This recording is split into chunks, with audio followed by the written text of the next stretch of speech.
আসসালামু আলাইকুম। Recipe by beauty চ্যানেলে আপনাদেরকে স্বাগত জানাই। আজ আপনাদের সঙ্গে শেয়ার করব মাছের ডিমের খুবই সুন্দর একটা রেসিপি। এইভাবে মাছের ডিম খেয়ে দেখুন, একবার রান্না করে খেলে বুঝবেন কতটা টেস্ট হয়। তো এখানে আমি কিছুটা পরিমাণে মাছের ডিম নিয়েছি, খুব বেশি না, আপনারা হয়তো বুঝতেই পারছেন। এখানে আমি 150 গ্রাম মতো মাছের ডিম নিয়েছি। ডিমগুলোকে খুব ভালোভাবে পরিষ্কার করে ধুয়ে নিয়েছি। এবার হাত দিয়ে সুন্দর করে ম্যাশ করে নেব। এভাবে হাত দিয়ে ম্যাশ করে নিতে হবে। মাছের ডিম রান্না করলে কিন্তু অনেকটাই শক্ত হয়ে যায়, খেতে ভালো লাগে না। তো আমার রেসিপিটা ফলো করে আপনারা একবার রান্না করে খেয়ে দেখবেন। ডিমগুলো কিন্তু অনেকটাই সফট হবে আর খেতেও কিন্তু খুব ভালো লাগবে।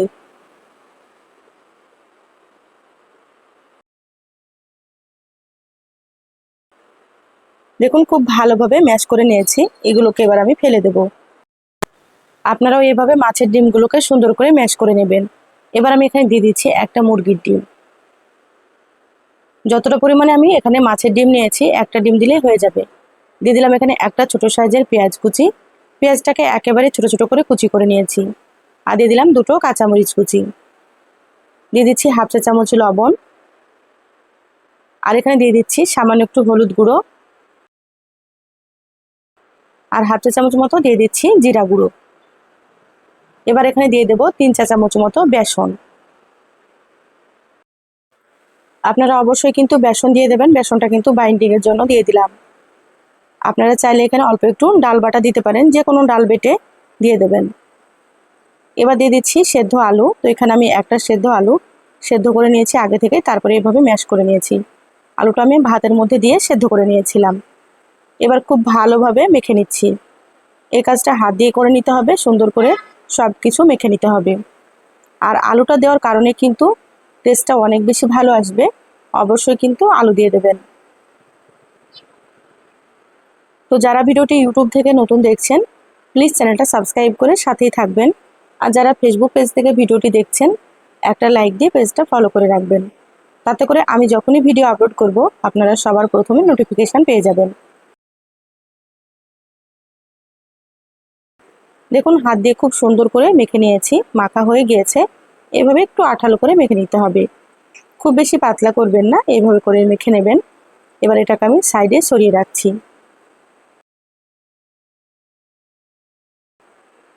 এবার রান্নার জন্য মশলা বেটে নেব। মিক্সার জারে দিয়ে দিচ্ছি দুটো কাঁচামরিচ। আর দিয়ে দিচ্ছি এখানে একটা মিডিয়াম সাইজের পেঁয়াজ। দিয়ে দিচ্ছি এখানে হাফ চা চামচ জিরা গুঁড়ো। হাফ চা চামচ দিয়ে দিচ্ছি ধনিয়া গুঁড়ো। হাফ চা চামচ মতো দিয়ে দিচ্ছি হলুদ গুঁড়ো। আর এখানে অল্প একটু দিয়ে দিচ্ছি মরিচের গুঁড়ো। যেহেতু কাঁচামরিচ দিয়েছি, সেজন্য অল্প করে মরিচের গুঁড়োটা দিলাম। এবার অল্প একটু পানি দিয়ে মিহি করে বেটে নেব। মশলাটা এইভাবে রেডি করলে কিন্তু রান্নার টেস্টটা অনেক বেশি সুন্দর আসে। তো বেটে নিয়ে ফিরে আসছি। দেখুন, মশলা বেটে নিয়েছি, একেবারে মিহি করে এইভাবেই বেটে নিতে হবে। এবার আমি মশলাটাকে সাইডে সরিয়ে রাখছি।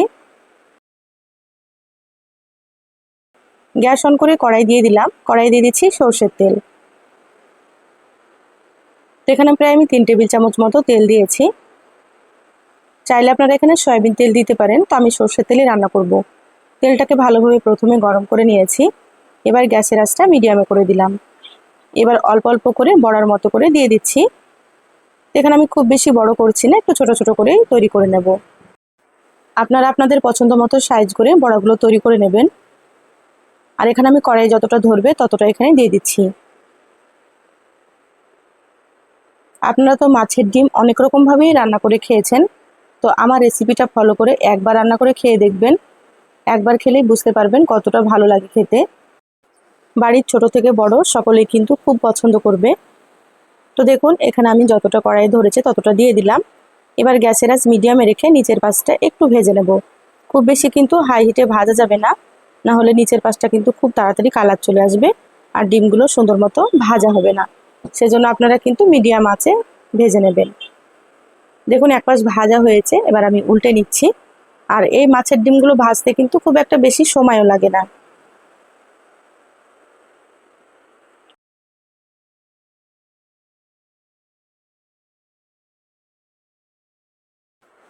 খুব ভালোভাবে উল্টে পাল্টে নিয়েছি। এবার আমি নিচের পাশটাকেও এভাবে একটু লাল করে ভেজে নেব। দেখুন, নিচের পাশটাও কিন্তু ভাজা হয়ে গিয়েছে, এভাবে করে উল্টে পাল্টে নিচ্ছি। এর থেকে কিন্তু খুব বেশি কড়া করব না। এবার আমি ডিমগুলোকে তুলে নিচ্ছি। আর দেখুন কতটা সুন্দর হয়েছে। আপনারা কিন্তু এইভাবেও খেতে পারেন, এভাবেও খেলেও ভালো লাগে। এবার বাকি যেগুলো আছে আবারও ভেজে নিচ্ছি। দেখুন এইভাবে মাছের ডিমগুলো ভাজলে কিন্তু তেলও খুব বেশি লাগে না। আপনারা হয়তো দেখে বুঝতে পারছেন, যতটা আমি তেল দিয়েছিলাম ততটাই মনে হচ্ছে রয়ে গেছে। তো এগুলোকে আমি সুন্দর করে উল্টে পাল্টে ভেজে নেব। এগুলো সময় নিয়ে উল্টে পাল্টে কালার করে ভেজে নিয়েছি। এই মাছের ডিমগুলো কিন্তু ভাজা হয়ে গিয়েছে। এবার আমি এগুলোকেও তেল ঝরিয়ে তুলে নিচ্ছি।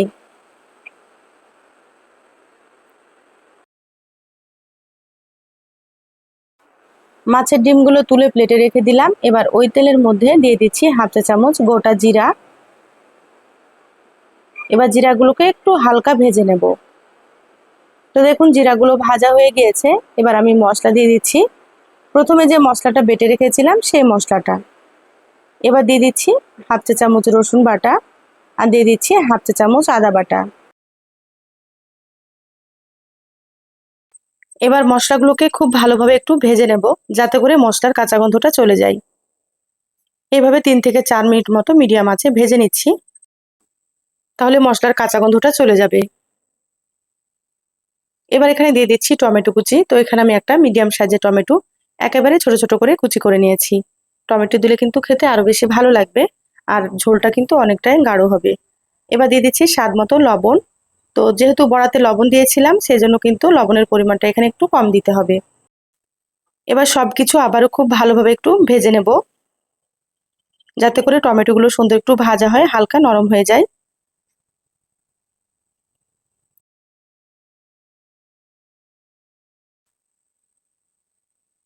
5 মিনিট মতো খুব ভালোভাবে মশলা ভেজে নিলাম। এবার দিয়ে দিচ্ছি প্রথমে যে মশলা বেটে রেখেছিলাম সে বাটিটা ধুয়ে একটু পানি দিয়ে দিচ্ছি।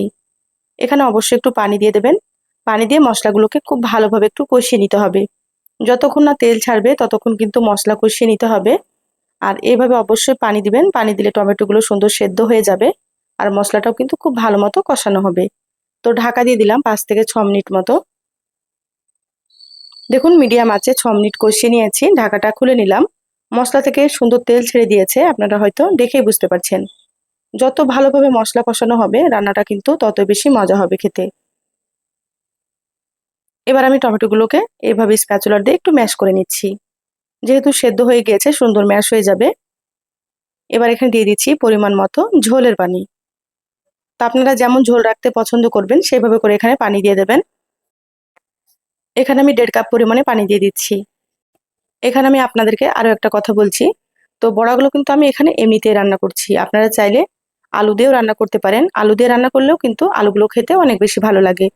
তো প্রথমে বড়া ভাজার পরে আলুও ভেজে নেবেন, তারপরে এইভাবে আলু দিয়ে রান্না করতে পারেন। তো দেখুন ঝোল ফুটে গিয়েছে। এবার আমি এখানে মাছের ডিমের বড়াগুলো দিয়ে দিলাম। খুব ভালোভাবে একটু নেড়েচেড়ে নিচ্ছি। এবার ঢাকা দিয়ে মিডিয়াম আঁচে আবারও 10 মিনিট মতো রান্না করব, তাহলে বড়াগুলো কিন্তু খুব সুন্দর মতো সেদ্ধ হয়ে যাবে।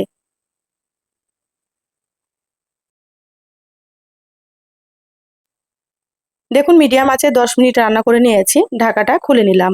ঝোলটা কিন্তু অনেকটাই কমে গিয়েছে। তো আমি এখানে কিন্তু খুব বেশি ঝোল রাখবো না, হালকা একটু ঝোল রাখবো। আর বড়াগুলো খুব ভালো মতো সেদ্ধ হয়ে গিয়েছে। এভাবে রান্না করলে কিন্তু বড়াগুলো অনেক বেশি নরম হয়, আর খেতেও ভালো লাগে। এবার দিয়ে দিচ্ছি হাফ চা চামচ মতো গরম মশলার গুঁড়ো। এবার গরম মশলাটাকে খুব ভালোভাবে আবারও একটু নেড়েচেড়ে মিশিয়ে নিচ্ছি। রান্না শেষে অবশ্যই একটু গরম মশলা দিয়ে দেবেন। যদি গরম মশলা না থাকে তাহলে আপনারা চাইলে এখানে একটু ভাজা জিরা গুঁড়ো দিতে পারেন। রান্না হয়ে গিয়েছে, গ্যাস বন্ধ করে দিলাম। ঢাকা দিয়ে 5 মিনিট রেখেছিলাম, তারপরে এই তো বলে ঢেলে নিয়েছি। দেখুন কতটা লোভনীয় হয়েছে। খেতে কিন্তু খুব ভালো লাগে। গরম ভাত, আপনার রুটি পরোটার সঙ্গেও কিন্তু খেতে পারেন এই মাছের ডিমের বড়া। একবার অবশ্যই রান্না করবেন। রান্না করে খেয়ে কমেন্ট করে জানাবেন কেমন লেগেছে। তো ভালো লাগলে একটা লাইক দিয়ে যতটা সম্ভব ভিডিওটা আপনারা শেয়ার করে দিবেন। সবাই ভালো থাকবেন, সুস্থ থাকবেন। ফিরে আসবো আবারও কোনো নতুন রেসিপি নিয়ে। ধন্যবাদ সবাইকে। আল্লাহ হাফেজ।